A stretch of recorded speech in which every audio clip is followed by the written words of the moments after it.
हैं राजन। अब आगे की कथा में विस्तार से कहता हूं, उसे ध्यानपूर्वक सुनो। भगवान त्रेता युग में जन्म लिए हैं महाराज दशरथ के घर में,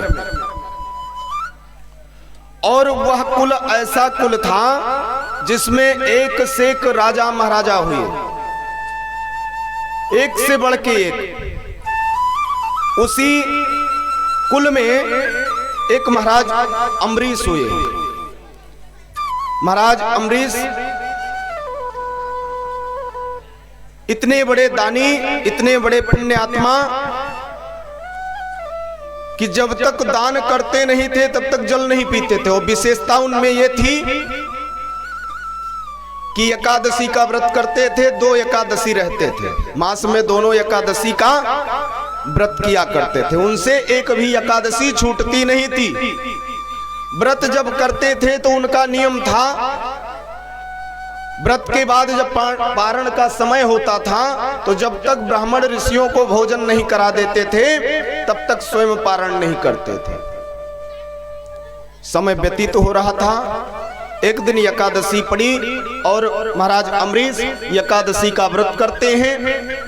प्रातः काल होता है, एकादशी व्रत पूर्ण हुआ, पारण का समय हुआ। महाराज को चिंता हो गई कि अभी तक द्वार तक कोई नहीं आया है, अगर आएगा नहीं कोई ब्राह्मण, भोजन करेगा नहीं, तब तक मैं भोजन नहीं करूंगा। जब तक कुछ दान पुण्य कर नहीं लूंगा तब तक पारण नहीं करूंगा। इतने में देववश महर्षि दुर्वासा शिष्य पर शिष्य साधु मंडली के साथ वहां पहुंच जाते हैं। कई लो परपंच छोड़े हो ना आज को परपंच, हाँ देखिए तो सब है, यूं न जाने कि महाराज के थे आँखी नहीं है, यहू तेरी एकांखी भगवान दी है। प्रेम से बोलिए राघवेंद्र सरकार की। आज दुर्वासा ऋषि का जैसे आगमन होता है अयोध्या में, महर्षि का आगमन होते ही महाराज अम्बरीश पहुंचते हैं, प्रणाम करते हैं। महात्मन आपकी असीम कृपा हुई है मेरे ऊपर, जो आप मेरे द्वार तक पधारे हैं। आप मेरे निमंत्रण को स्वीकार करिए और जल्द से स्नानादि करके चलिए भोजन प्रसाद पाइए, भोग लगाइए, तब मैं पारण करूं। दुर्वासा ने स्वीकार किया, आमंत्रण स्वीकार करके उन्होंने कहा अभी मैं स्नानादि क्रिया नहीं किया हूं, सरजू जाऊंगा, स्नान करूंगा, स्नान करने के बाद संध्या क्रिया करने के बाद वापस आकर के भोजन प्रसाद पाऊंगा। इधर पारण का समय प्रारंभ हो चुका था। दुर्वासा जाते हैं, सरजू जी में स्नान करते हैं, आने में थोड़ा विलंब हो गया। इधर पारण का समय व्यतीत तो होने वाला था। महाराज अम्बरीश ने विचार किया कि अगर मैंने समय से पारण नहीं किया तो मेरा व्रत खंडित हो जाएगा। उन्होंने चरणामृत को हाथ में लिया, तुलसी दल लिया और तुलसी दल और चरणामृत का पान करके उन्होंने पारण कर लिया। इतने में दुर्वासा ऋषि का आगमन हो गया। अरे धूर्त, तुमने मुझे आमंत्रित करके मेरा अनादर किया। महाराज कैसा अनादर किया? तू पहले पारण कर लिया। क्रोधित हो गए। दुर्वासा क्रोध में बहुत आगे थे। क्रोधी खाली 2 ऋषि अत्याधिक, एक दुर्वासा और एक फरसा वाले बाबा। दुर्वासा को इतना क्रोध आ गया कि अपने कमंडल से जल लिए, अभिमंत्रित करके कृत्या को प्रकट कर दिए, जाओ महाराज अम्बरीश का वध कर दो, इसने मेरा अपमान किया। कृत्या प्रकट हुई और जैसे अम्बरीश महाराज को मारने का प्रयत्न करती है, भगवान के कृपा से सुदर्शन पहुंच जाते हैं। भगवान ने आदेश दिया, सुदर्शन आकर के सबसे पहले कृत्य को समाप्त किया। मेरे भक्त के ऊपर प्रहार करो और दुर्वासा को ऐसा खेदा कि जो भी वस्त्र पहने थे वो भी ढीला हो गया, कब गिर जाए कोई भरोसा नहीं। पृथ्वी पर भ्रमण करते करते देवता देवलोक में भ्रमण करने लगे प्राण को बचाने के लिए, लेकिन कोई बचाने को तैयार नहीं हुआ। लक्ष्मी नारायण के पास पहुंचे, नारायण ने जवाब दे दिया, मैं भक्त के अधीन हूं, मेरे भक्त का तुमने अपमान किया है, इसलिए मैं कुछ नहीं कर सकता। महाराज तो सुदर्शन को तो शांत करिए। नारायण ने कहा, सुदर्शन को भी मैं नहीं रोक सकता, अगर तुमको कोई बचाएगा तो अम्बरीश ही बचा सकते हैं, जाओ माफी मांगो। दुर्वासा दौड़ते हुए पहुंचे, अम्बरीश के चरणों में गिरने का जैसे प्रयास करते हैं, अम्बरीश ने दुर्वासा को उठाया और चरण में गिर करके प्रार्थना करने लगे। सुदर्शन से प्रार्थना किया, महाराज आप शांत हो जाओ, अन्यथा मुझे ऋषि हत्या का पाप लग जाएगा। महाराज अम्बरीश की प्रार्थना पर सुदर्शन शांत हो जाते हैं और नाना प्रकार से दुर्वासा की स्तुति महाराज अम्बरीश ने किया। अंतो गत्वा जाकर के भोजन कराते हैं। भोजन प्रसाद कराने के बाद यथाशक्ति दक्षिणा दे करके उनकी विदाई करते हैं। ऐसे ऐसे महाराजा अयोध्या में हुए और हर कथा में मैं बताता हूं, एकादशी व्रत रहा करो। एकादशी व्रत रहने वाले व्यक्ति के ऊपर अगर कोई मूठ भी चला दे, मूठ मतलब समझत हो हैं? के जानते हो? जे जानते हो हाथ ऊपर करो, न जानते हो तो हम समझाई। मृत्यु दंड देने वाली एक बंगला मुखी देवी होती है, यक्षिणी स्वरूपा, उन्हीं का एक अंश होता है कृत्या। कृत्या का खंड होता है मूठ, जिसके ऊपर चला दिया जाता है वो जय नारायण हो जाता है। लेकिन जो एकादशी व्रत रहता है उसके ऊपर मूठ एक बार नहीं 50 बार अगर चलाया जाए कुछ नहीं बना बिगाड़ पाती। इसलिए एकादशी व्रत रहा करो, न भगवान के लिए तो अपने प्राण के लिए, क्योंकि यो प्राण बहुत ज्यादा बहुमूल्य है, बेर बेर न मिली, एक दफा होएगा गलती भगवान से। प्रेम से बोलिए लक्ष्मी नारायण भगवान की। अब सही सही बताओ, यू गांव में हम एकादशी के रहा था, जे रहा था ते हाथ ऊपर करो, 1 2 3 4 और 5 6 एकादशी रहा तो बिटिया कि वैसे झूठे हाथ भगवान सामने झूठ न बोलो। इधर हाँ चलो, कम से कम 10 भक्त निकले, लेकिन अगली बार अगर ये गांव में कथा हुए तो कम से कम 25 भक्त हो चाहिए। सबका न कहबे, क्योंकि सब अगर गए जी का जय है जय हो तो आगे का हो। इसलिए रह पाओ तो एकादशी व्रत भगवान नारायण को अत्याधिक प्रिय है। स्वयं लक्ष्मी नारायण भगवान एकादशी व्रत रखते हैं। भगवान ने स्वयं कहा, जब एकादशी का प्रागट्य हुआ तो भगवान ने स्वयं कहा कि हे देवी, जो तुम्हारा व्रत करेगा वो हमारे अनंत भक्तों में से होगा, यानी परम भक्त होगा, और वो मुझे इतना प्रिय होगा कि कितना पाप क्यों ना करता हो, लेकिन अगर एकादशी व्रत करता है तो उसको मैं अपना परम धाम प्रदान कर दूंगा। ऐसा नारायण ने स्वयं कहा है। इसलिए स्वयं नारायण एकादशी व्रत रहते हैं। तो अब जो व्रत भगवान रहते हो वो व्रत हम आपको भी रहना चाहिए। तो एकादशी व्रत अवश्य रहा करो सभी लोग, क्योंकि धन धान पुत्र पौत्रादि किसी चीज की कमी नहीं रहती जो एकादशी व्रत रहता है। धीरे धीरे अब इकट्ठे भगवान न दिया है कि पगलाई जाओ, धीरे धीरे दिया है। जस व्रत के संख्या बढ़ी तत्तसी का संख्या बढ़ी। तो एकादशी व्रत रहा करो। प्रेम से बोलिए एकादशी महारानी की। श्री सुखदेव जी महाराज कहते हैं, उसी कुल में महाराज राजा हरिश्चंद्र हुए, सत्य का पालन करने वाले, और उन्होंने इस प्रकार जब तप करके अपना ध्वजा पताका फहराया कि देवता आदि भी उनका परीक्षा लिए। अंत में भगवान पहुंचते हैं, उनको तरनतार कर देते हैं। उन्हीं के कुल में महाराज अज हुए, वो भी परम प्रतापी, और उन्हीं के पुत्र महाराज दशरथ हुए, वो भी कम नहीं। रथ पर बैठत रहे, तनिक इशारा करत रहे, रथ उड़ के स्वर्ग पहुंच जात रहे। राहत कहाँ रहे? अयोध्या में।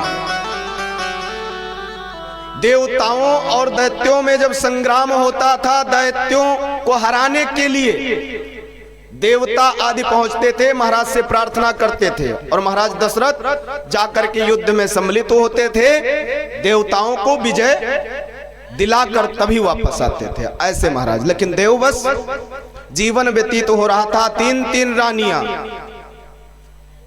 जीवन आधा से ऊपर, लेकिन पुत्र नहीं। एक दिन चिंतित हो गए, चिंता इस बात की कि पुत्र है नहीं, राज्य कैसे चलेगा, ये प्रजा का पालन पोषण कैसे होगा। अगर मेरे कुल में कोई पुत्र नहीं हुआ तो ये अयोध्यावासी राजा से हीन हो जाएंगे। इन सबका देखभाल कौन करेगा? अत्याधिक चिंता हो रहा था। इतने में पहुंच गए दर्पण के पास। वहां पहुंचते हैं, केस को देखते हैं, पकने लगा था, श्वेत हो गया था। तब और चिंता हो गई कि अब केस पकने लगे तो पुत्र की आशा ना किया जाए। लेकिन चिंता को लेकर के अपने गुरुदेव भगवान के पास पहुंचते हैं, वशिष्ठ के पास। वशिष्ठ एक पदवी का नाम है, उस पद पे जो बैठता है उसे वशिष्ठ ही कहा जाता है। अपने गुरुदेव के पास पहुंचे, प्रार्थना किए, गुरुदेव अगर मेरे कुल में पुत्र का जन्म नहीं हुआ तो अयोध्या का राजभार कौन संभालेगा? गुरुदेव ने कहा ठीक है, चिंता मत करो। गुरुदेव का आदेश होता है, महर्षि श्रृंगी को बुलाया जाता है, यज्ञ को संपन्न कराया जाता है, और उसी यज्ञ से भगवान अग्नि नारायण यज्ञ कुंड के मध्य से प्रागट्य लेते हैं। हव्य को लेकर के, हव्य यानी खीर लेकर प्रकट होते हैं। यथा शक्ति जैसा जिसका भाग था राजा के द्वारा वितरण किया जाता है। तीनों रानियां खाती हैं और भगवत कृपा से गर्भ धारण हो जाता है। 1 मास, 2 मास, 3 मास करते वो समय आ गया, चैत्र प्रारंभ हो गया। भगवत प्रेमियों, रामचरित के मानस पाठ सभे खूब करते हो, इसलिए सबका राम कथा ना 100% तो हाँ पता तो होबे करी। तो जब पता है तो समयानुसार, क्योंकि ठंडी है, ज्यादा चिल्लाइबे तो प्रसादों सब न ले हैं, भाग जी हैं। ठीक है, प्रेम से बोलिए राघवेंद्र सरकार की। आज शुक्ल पक्ष का प्रारंभ होता है। शुक्ल पक्ष में नवरात्रि प्रारंभ हो गया। उधर अयोध्या की शोभा बढ़ने लगी। देवता आदि वेश बदल बदल कर पहुंचने लगे।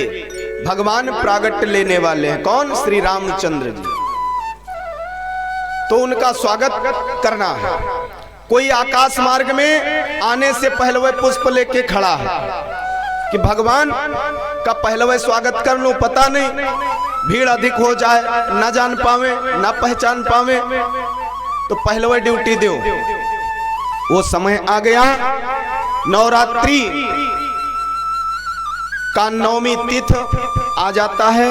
धीरे धीरे करते करते मध्य दिवस आ जाता है। गोस्वामी तुलसीदास जी ने बड़े सुंदर भाव से श्री रामचरितमानस में लिखा, 9वीं तिथि मधु मास पुनीता, 9वीं तिथि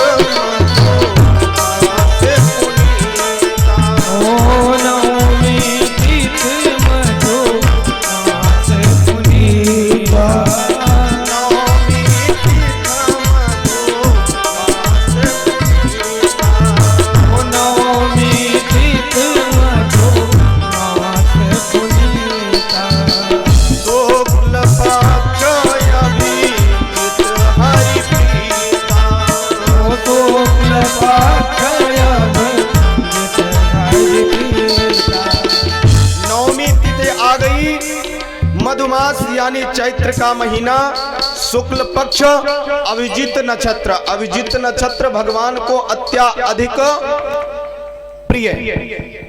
भगवान ने अभिजित को वरदान दिया था, क्योंकि भगवान जिसको पुण्य बनाना चाहते हैं, सौभाग्यशाली बनाना चाहते हैं, उसी को अपने गोदी में ले लेते हैं।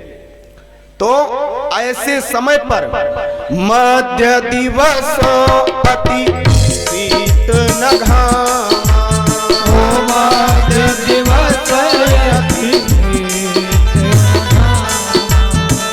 मध्य दिवस अति शीत न घाम, मध्य दिवस अति शीत न घाम, पावन काल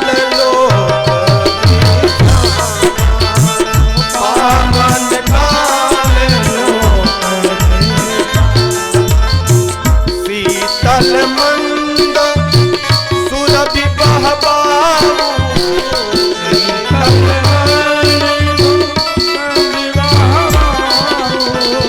हर्षित सुर संतन मन चाऊ, हर्षित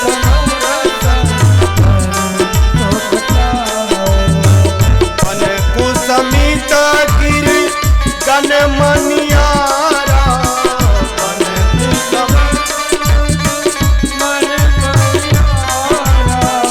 सबहि सकल सर कामृत धारा, सबहि सकल सर कामृत धारा। तो अवसर वीरंती जब जाना, तो अवसर वीरंती जब जाना, चले सकल सुर साज विमान, चले सकल सुर साज विमान। देव चले महादेव चले, इंद्रादिक चले, ले ले बोलन के हार हो, आए मेरे सावरिया। देव चले महादेव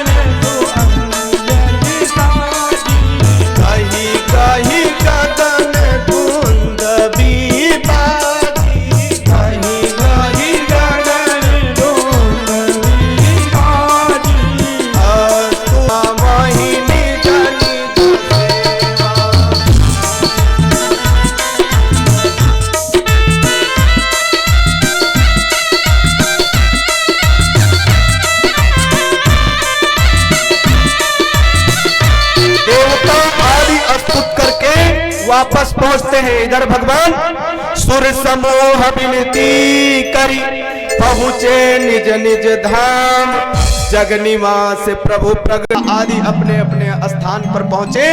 इधर भगवान चतुर्भुज रूप लेकर के प्रकट हो जाते हैं। कहाँ? माता कौशल्या के भवन में। भय प्रगट कृपा दीन दयाला कौशल्या हरे हरे महातारी मुनि मनहारी अद्भुत रूप निधारी। लोकने अभिरामा तनु घन श्यामा निज आनंद बसिधारी। माला निर्मिताला शोभा देवकला। कह दुई कर जोरी स्तुति कोई कहि विद करहु अनंता।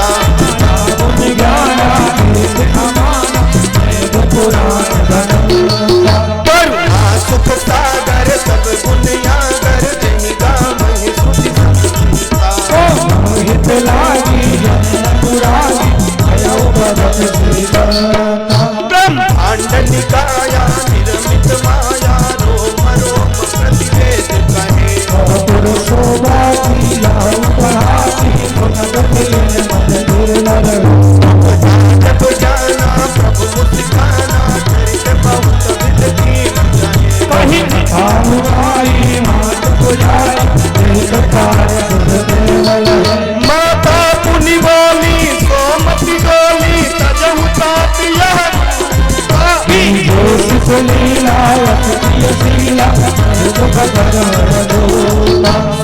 चंचल सुजाना रोदन ठाना हुई बालक सुरभूपा। यह चरित गावे हरि पद पावन तेरा पद भवभूषा। यह चरित जगावहि हरि पद पावहि तेन परे भवभूषा। यह चरित जगावे हरि पद पावन तेरा पद भवभूषा। स्वामी तुलसीदास जी महाराज कहते हैं कि भगवान प्रभु श्री रामचंद्र जी के चरित्र इस छंद यानी जन्म की कथा जो कहता है सुनता है वह कभी भव सागर भव बंधनों में नहीं पड़ता। भगवान उसे अपना परम धाम प्रदान कर देते हैं। भगवान अवतार कब लेते हैं? विप्रधेनु सुर संतहित लीन मनुज अवतार निज इच्छा निरमित तनु माया गुण गोपार। प्रेम से बोलिए राघवेंद्र सरकार की। आज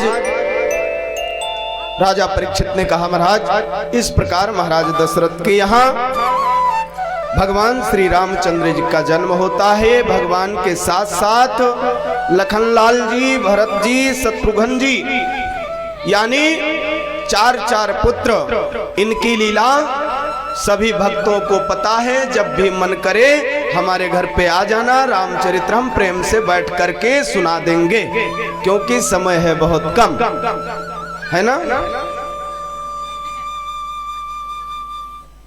है गोविंद मेरो है गोपाल मेरो है। गोविंद मेरो है गोपाल मेरो है।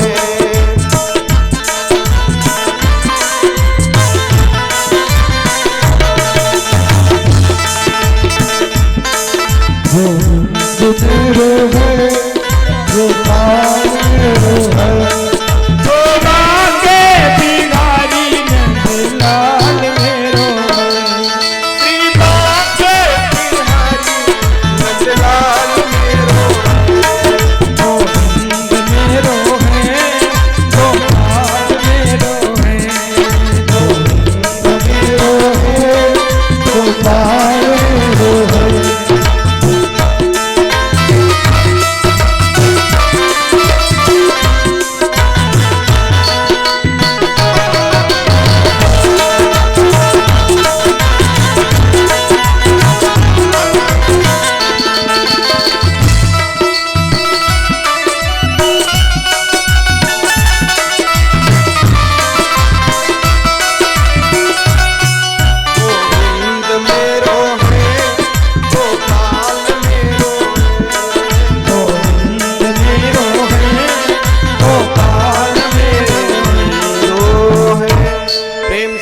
राघवेंद्र सरकार की जय। श्री सुखदेव जी महाराज कहते हैं राजन इस प्रकार रामचंद्र जी का जन्म होता है और जन्म के पश्चात भगवान नाना प्रकार की लीलाओं को दर्शाते हुए राक्षसों का वध करते हुए पहुंच जाते हैं। कहाँ? जनकपुर। जनकपुर गए, माता सीता के साथ उनका विवाह संपन्न हुआ बड़े आदर भाव के साथ।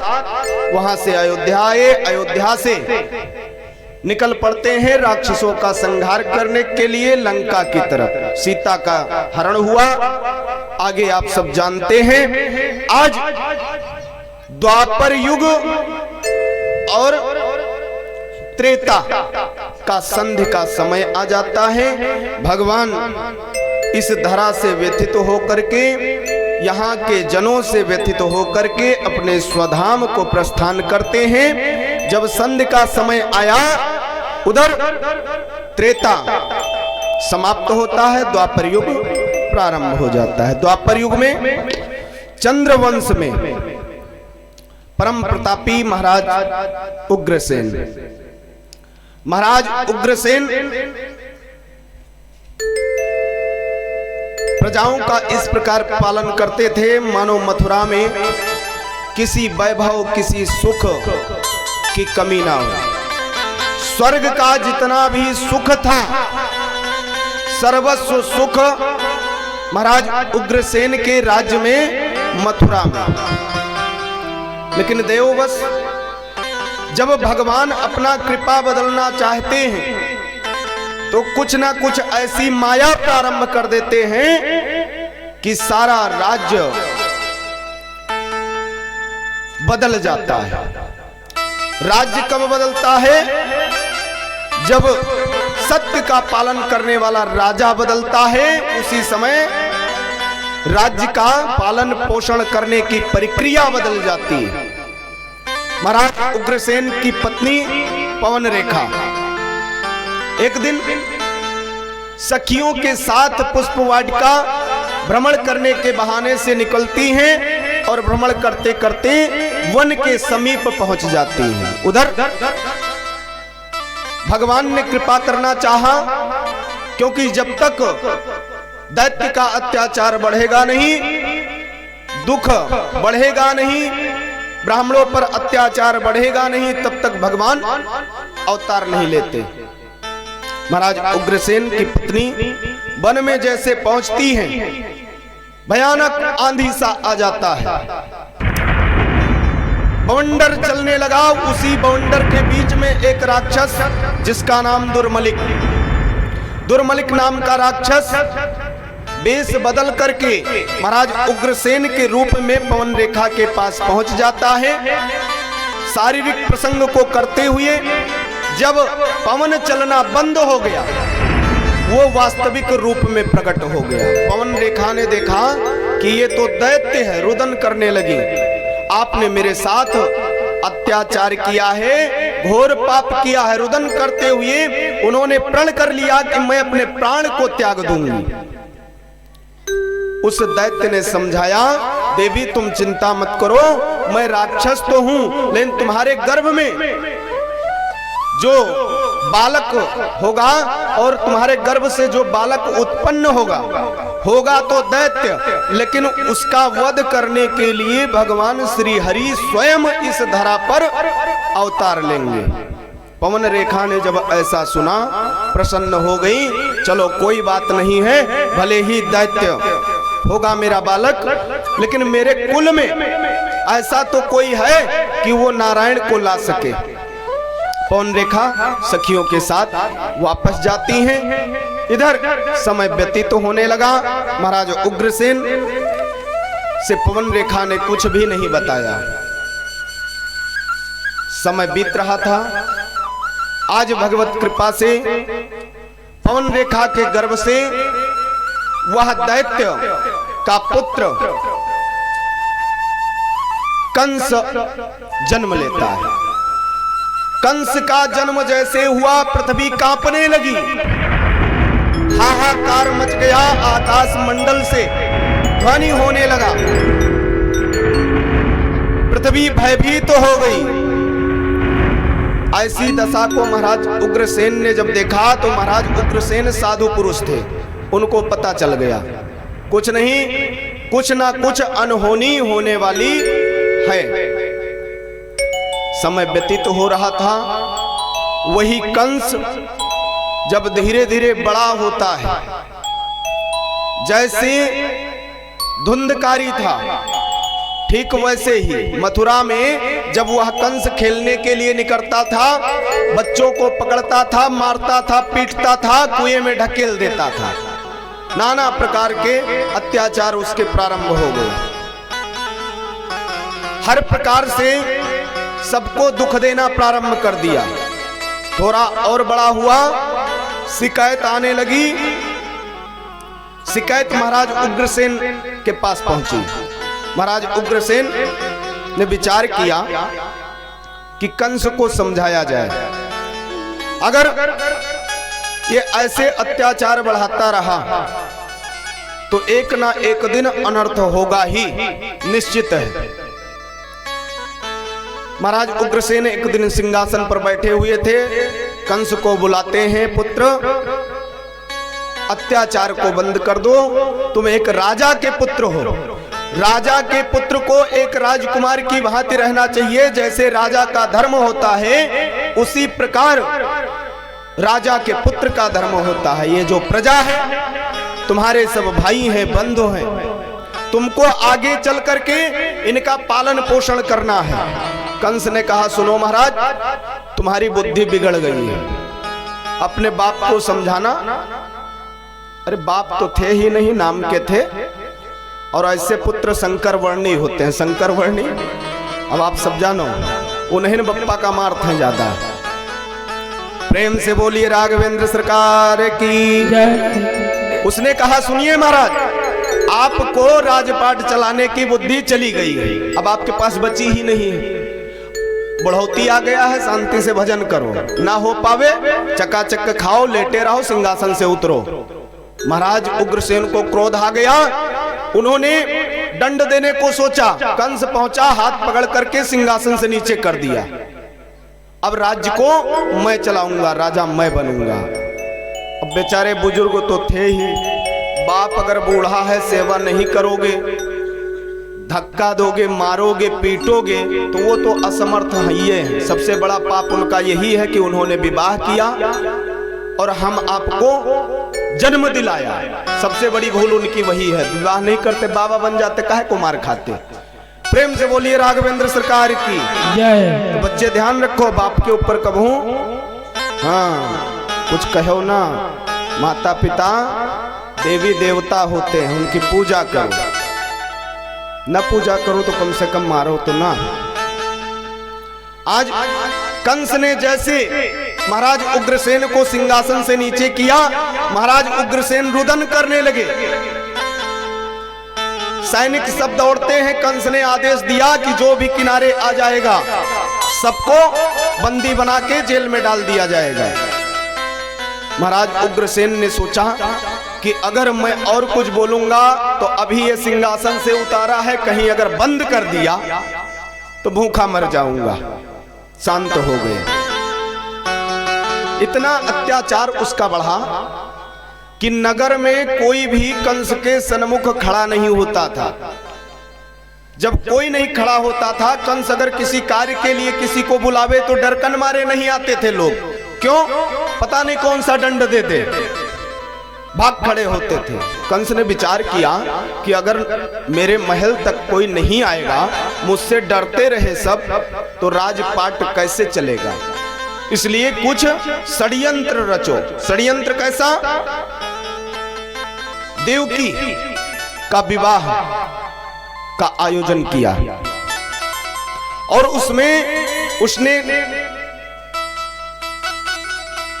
ऐलान कर दिया, गली गलियों में शोर मचवा दिया कि देवकी के विवाह के बाद देवकी को ससुराल भेजने के लिए मैं स्वयं रथ हाँक करके ले जाऊंगा।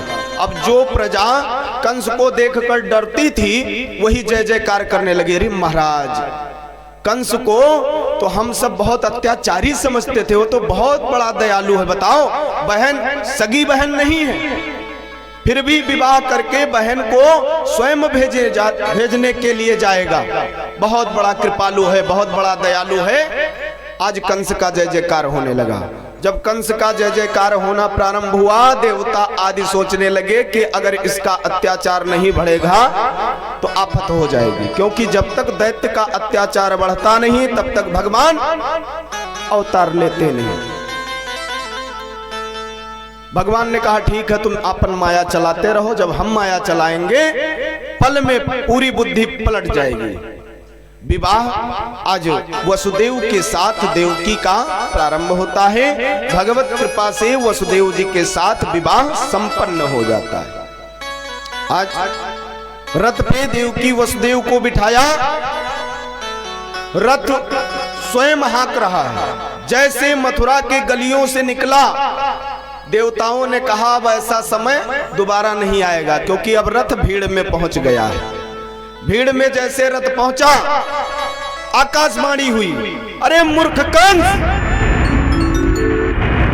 इतने उत्साह के साथ जिस बहन को तू ससुराल भेजने जा रहा है उसी का 8वां संतान तेरा काल होगा। उसकी हक्की बक्की सब गायब, स्तब्ध। अरे ये क्या हुआ? देवता आदि भी एक ऐसा षड्यंत्र रचते रहते हैं। उसने कहा कि जब देवकी रहेगी ही नहीं तो 8वां संतान आएगा कहां से? केस को पकड़ा, हाथ में लपेटते हुए रथ से नीचे खींच लिया, तलवार निकाला, मारने का प्रयत्न किया। वसुदेव जी हाथ पकड़ लेते हैं, महाराज आप तो कृपालु हैं, दयालु हैं, दया करके देवकी को छोड़ दीजिए, आपका काल 8वां संतान होगा, मैं संतान को ला करके आपके हवाले कर दूंगा, लेकिन देवकी को अभयदान दे दीजिए। महाराज कंस ने विचार किया, बात तो सही है, छोड़ दिया जाए, लेकिन बंधन में रखा जाएगा। ले जाकर के जेल में बंद कर दिया। भगवान कृपा जब करना चाहते हैं तो हर प्रकार से वो कृपा करने में तत्पर रहते हैं। आज भगवत कृपा से उसी जेल में देवकी का गर्भ धारण हो जाता है। श्री सुखदेव जी महाराज कहते हैं, देवक्यः पलितो गर्भे लालितो यंके यशोदया यशोदयायितो बालो गोपालो रमतां हृदि।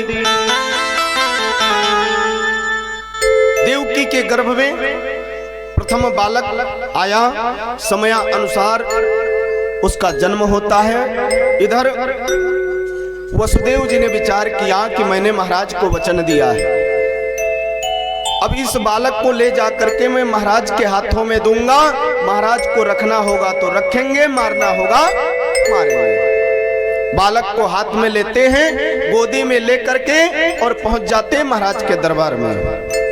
महाराज को बालक दे देते हैं, महाराज इस बालक को लीजिए, ये देवकी का प्रथम संतान है। कंस ने विचार किया, मेरा काल तो 8वां संतान है, इसको मार करके क्यों पापी बनूं, वापस कर दिया। जैसे वापस किया, देवताओं ने विचार किया अगर ये पाप नहीं करेगा, इसका पाप अत्याचार अत्याधिक नहीं हुआ तो हरि अवतार नहीं लेंगे। नारद जी को भेज दिए, जाओ मति बदलो। नारद जी एक पुष्प लिए, कमल का 8 पंखुड़ी वाला लेकर पहुंच गए, झोली में रखे हुए हैं। जैसे कंस ने देखा, कहा आओ देव ऋषि, आसन पे बिठाया। सारा हाल कंस ने सुना दिया महर्षि देव ऋषि नारद को। नारद ने कहा, महाराज आपकी लगती है बुद्धि चली गई है। क्यों चली गई है? आपने जिसको वापस किया है, हो सकता है वही 8वां हो जाए। कैसे हो जाए? बस झोली से पुष्प को निकाले, गिनो इसमें कौन सा पहला है और कौन सा 8वां है। कंस गिनना प्रारंभ किया, 1 से 8वें तक गिन गया। दूसरे पंखुड़ी से प्रारंभ किया तो वहीं 1 वहीं 8, वहीं 1 वहीं 8। काफी देर तक वो गिनता रहा। अब वो थोड़ा बुद्धि उसकी काम करना बंद कर दी।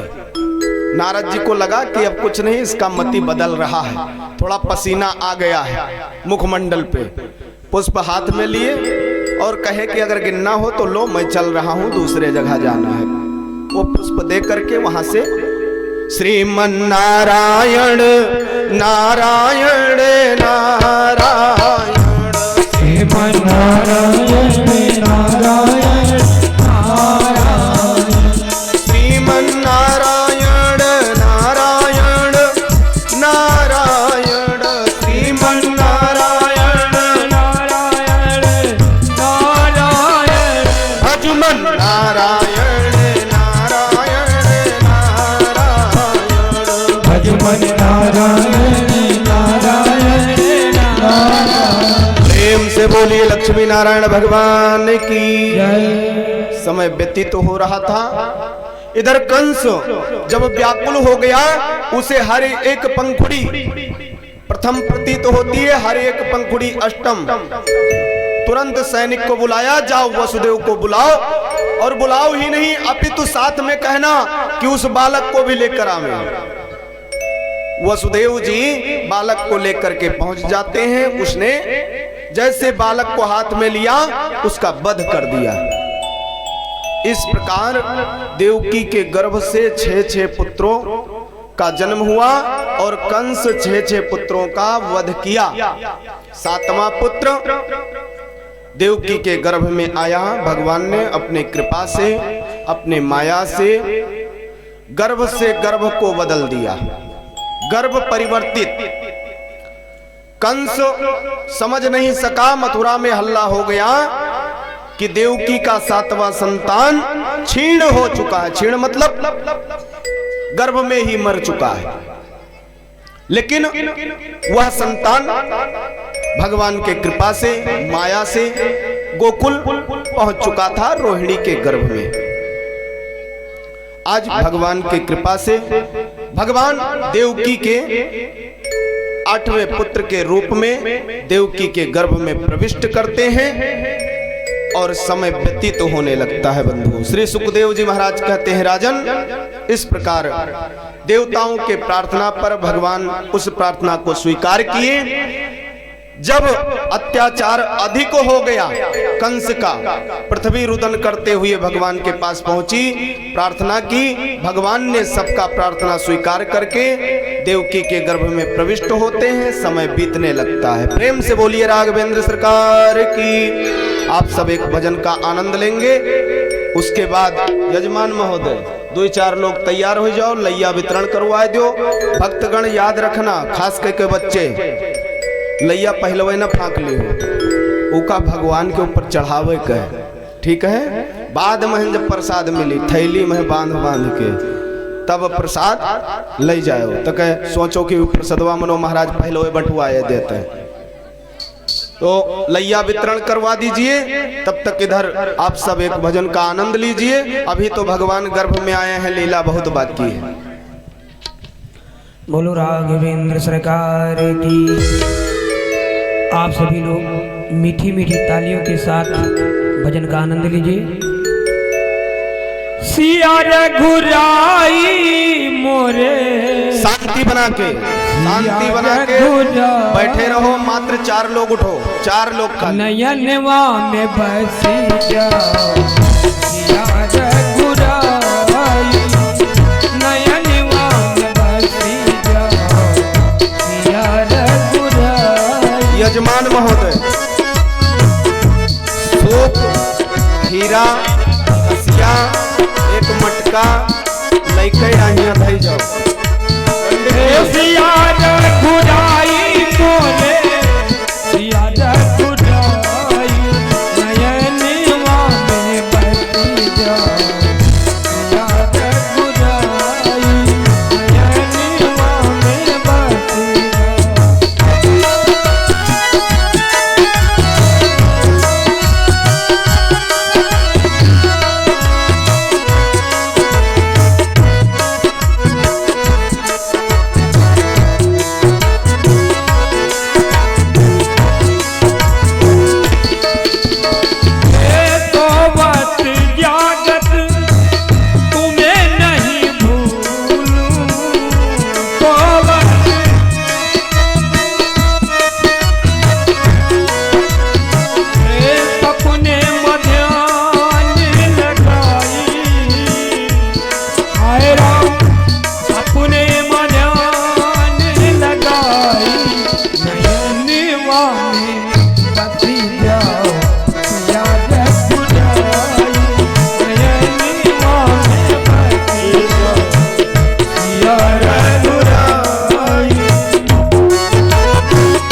राघवेंद्र सरकार की जय श्री भागवत भगवान की जय। श्री सुखदेव जी महाराज कहते हैं, राजन, भगवान जब माता देवकी के गर्भ में प्रविष्ट होते हैं, समस्त देवता आदि प्रसन्न हो जाते हैं।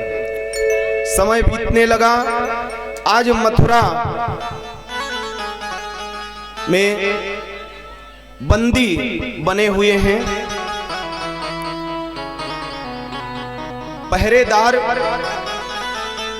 जेल के इस प्रकार बढ़ाए गए, जहां पर एक पहरेदार था वहां पर 5-5, 10-10 पहरेदार लगा दिए गए। जहां छोट ताला लगा था वहां बड़ा ताला लगा दिया गया। जैसे कंस को पता चला कि देवकी का 8वां संतान गर्भ में आ चुका है, कंस इस प्रकार मथुरा में व्यवस्था किया कि कहीं ऐसा ना हो देवता आदि छलिया हइये हैं जेल से गायब कर दें। नाना प्रकार की व्यवस्था। देवकी वसुदेव के हाथों में बेड़ियां, कमर में बेड़ी, पैर में बेड़ी। ऐसी स्थिति में माता देवकी गर्भ को धारण किए हुए हैं। देवता आदि को भी वह स्थिति देख करके सहन नहीं होता है। आज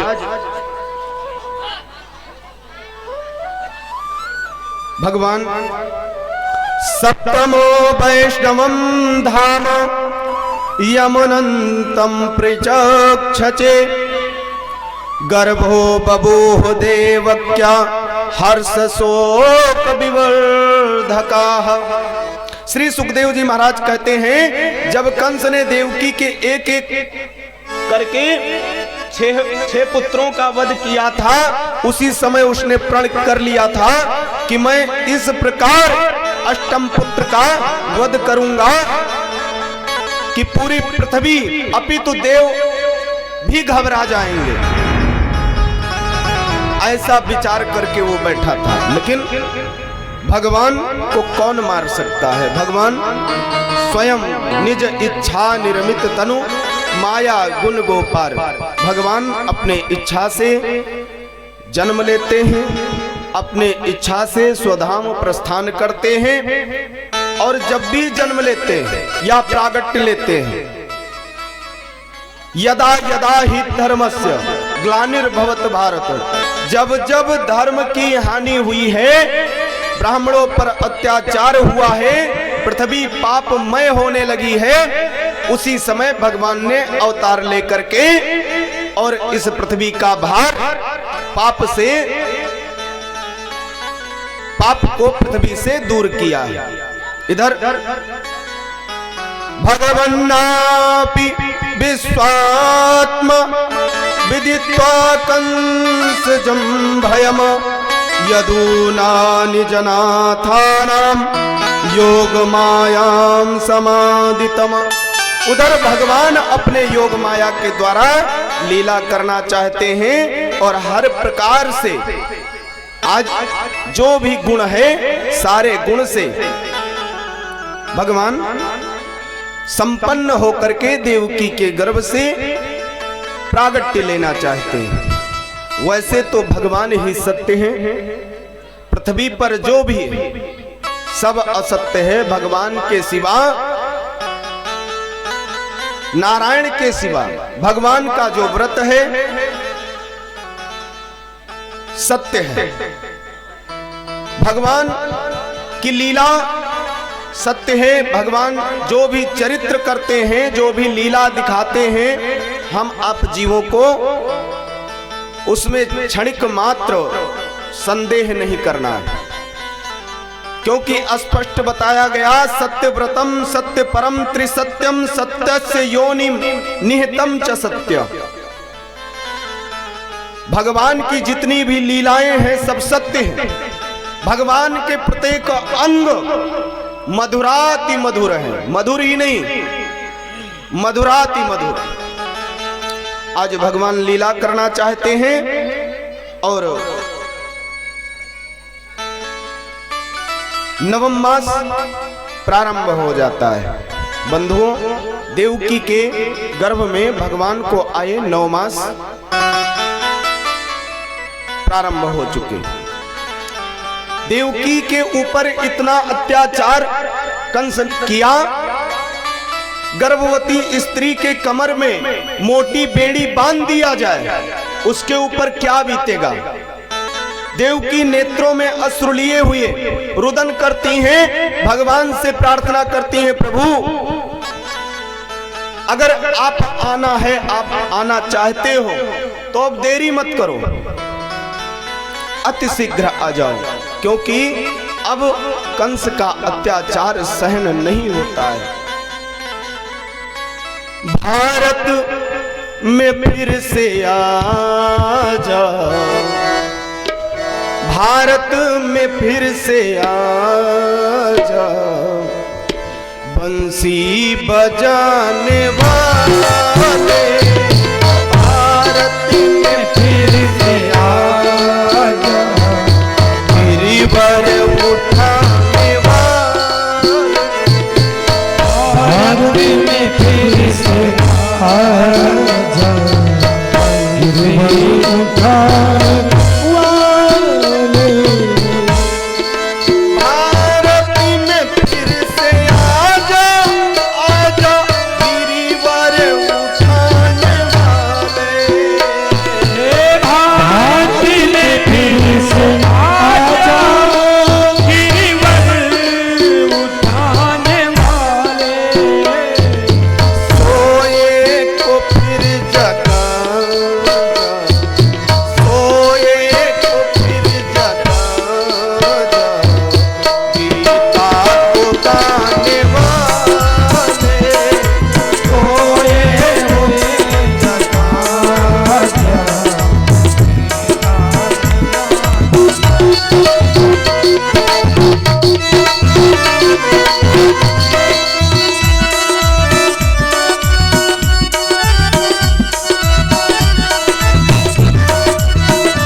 विलंब मत कीजिए। मुझे लगता है कि ये पृथ्वी पापमय हो चुकी है। जल्द से भक्ति को प्रदान करिए, पृथ्वी का कल्याण करिए। सोए तो फिर जगा जगा जा, गीता तो गाने वाले, सोए तो फिर जगा जा, गीता सुनाने वाले, सोए तो फिर जगा जा, गीता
तुरंत ये द्वेष दूर नहीं होगा। दुख बंद बढ़ रहे हैं, दुष्काल पड़ रहे हैं, दुख बंद बढ़ रहे हैं, दुष्काल पड़ रहे हैं,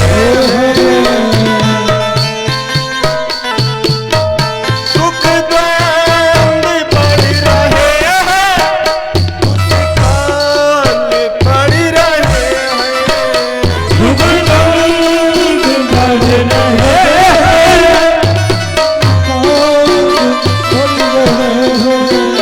सब कष्ट फिर छुड़ा जा, हर कष्ट फिर मिटा जा, तुमने चराने वाले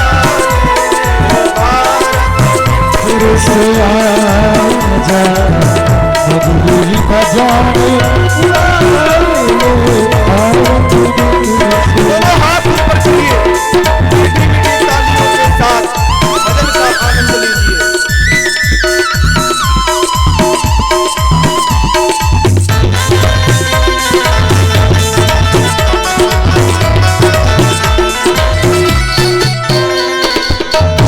हे राधे श्याम निर्बल जन तेरे भक्त वत्सल, हे राधे श्याम निर्बल हो है श्याम निर्मल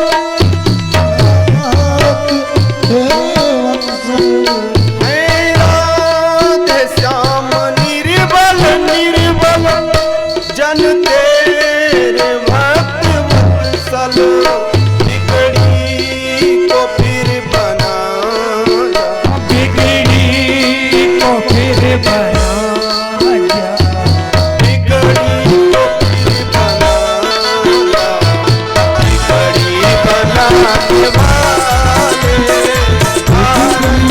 फिर बना जा बिजली बनाने वाले बिगड़ी को फिर बना जा, बिगड़ी बनाने वाले बिजली को फिर बना जा बिजली बनाने वाले।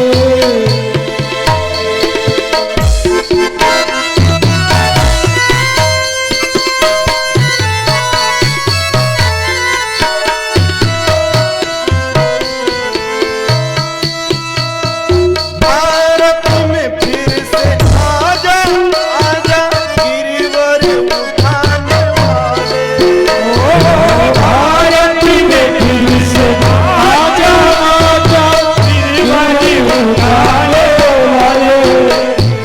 सोए को फिर जगा जा, सोए को फिर जगा जा, गीता को गाने वाले, सोए को फिर जगा जा गीता को गाने वाले।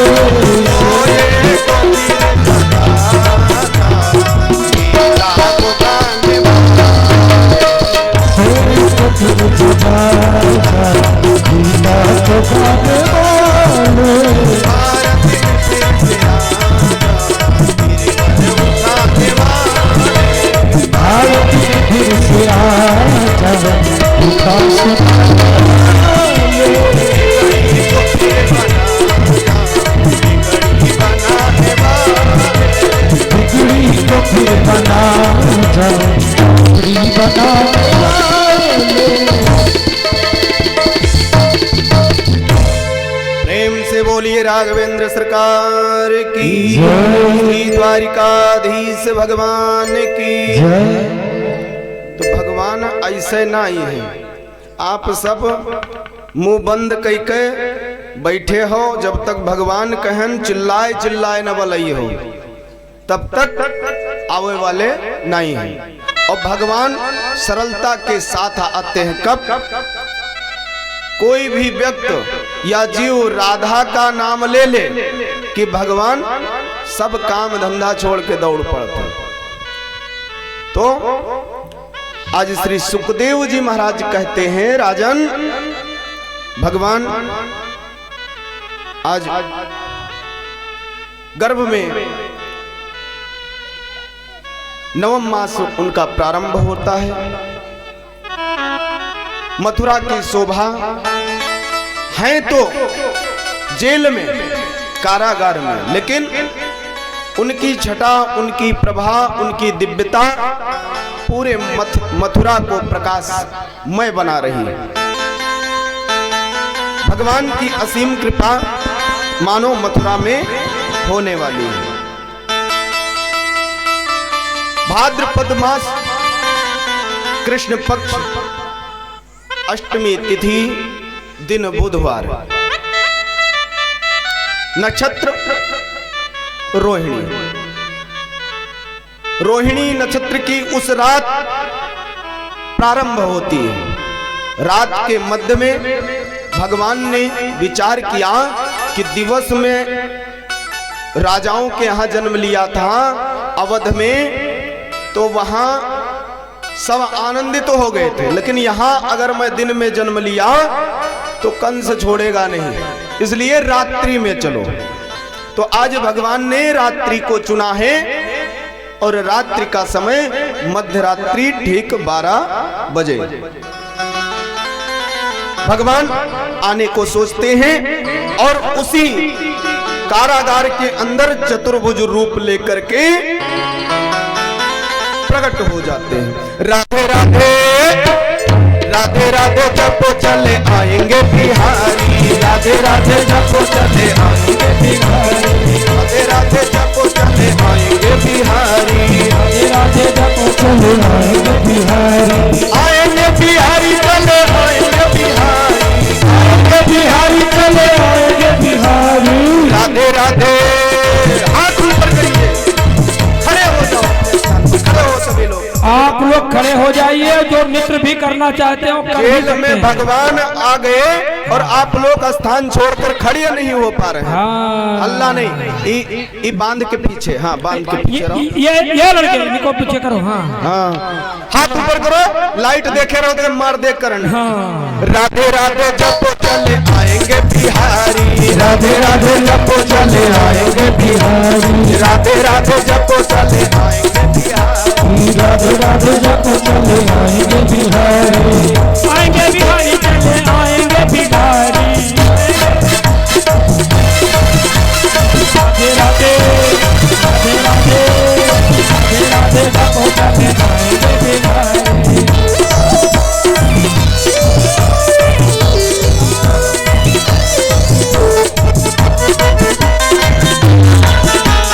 आएंगे बिहारी चले आएंगे बिहारी, आएंगे बिहारी चले आएंगे बिहारी, राधे राधे राधे राधे जपो चले आएंगे बिहारी, राधे राधे गोविंद में वो है गोपाल में वो है, गोविंद में वो है गोपाल में वो है, गोविंद में वो है गोपाल में वो है, कृपा के बिहारी नंद लाल में वो है, कृपा के बिहारी नंद लाल में वो है, गोविंद में वो है गोपाल में वो है, गोविंद में वो है गोपाल में वो है, राधे राधे राधे जपो चले आएंगे बिहारी, आएंगे बिहारी चले आएंगे बिहारी, आएंगे बिहारी चले आएंगे बिहारी, प्रेम से बोलिए लक्ष्मी नारायण भगवान की। अब चुप में जाओ, पीछे से जहां बैठ रहे हो तहां बैठ जाओ।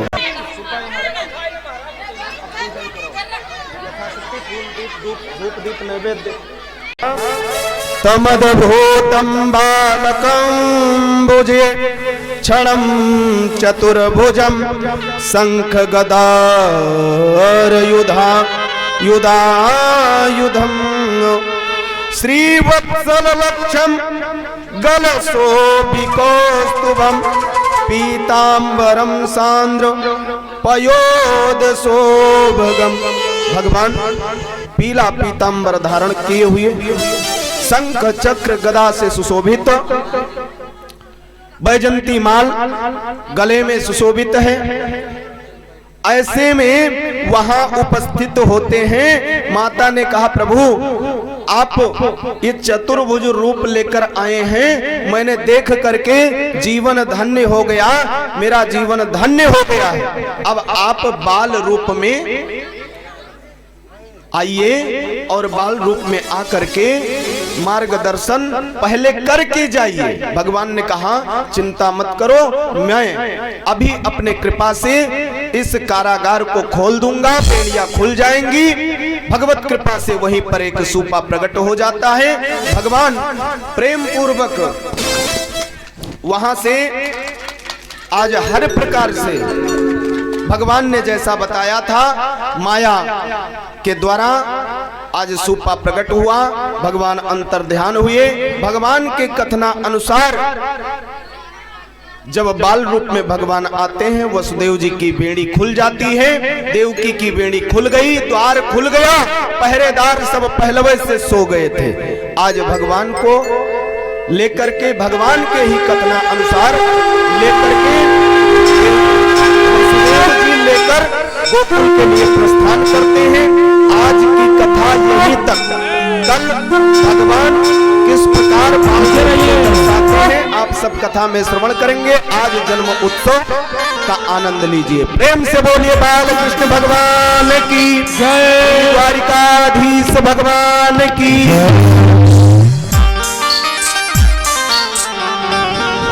आप लोगों को नृत्य भी करना है तो पीछे करना है। यहाँ